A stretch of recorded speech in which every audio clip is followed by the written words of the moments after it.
मामा कोणत्या गावचे तर? रामकुंड भूम तालुका भूम तालुका. धाराशिव जिल्हा. तुम्ही आम्ही रामकुंडचेच सोबतच आहेत का?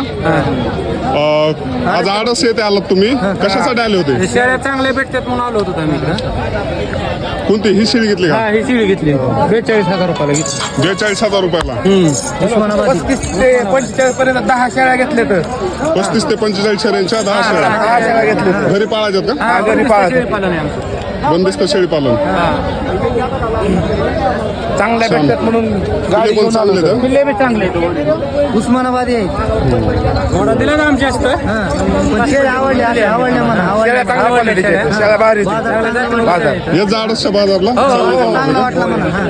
बाजार 1,200 किलोमीटरहून आलो आम्ही. किती? 1,200 किलोमीटर. 1,200 किलोमीटर. बाजार चांगला वाटला असं बाजार चांगला. बाजार चांगला आहेत म्हणून व्यवस्थित शेळ्या घ्या आले. दिल्या जमून. मी जमून दिल्या शेळ्या पाळायसाठी लांबून आले म्हणून. धन्यवाद. अशा पद्धतीने सहकार्य करा. 100%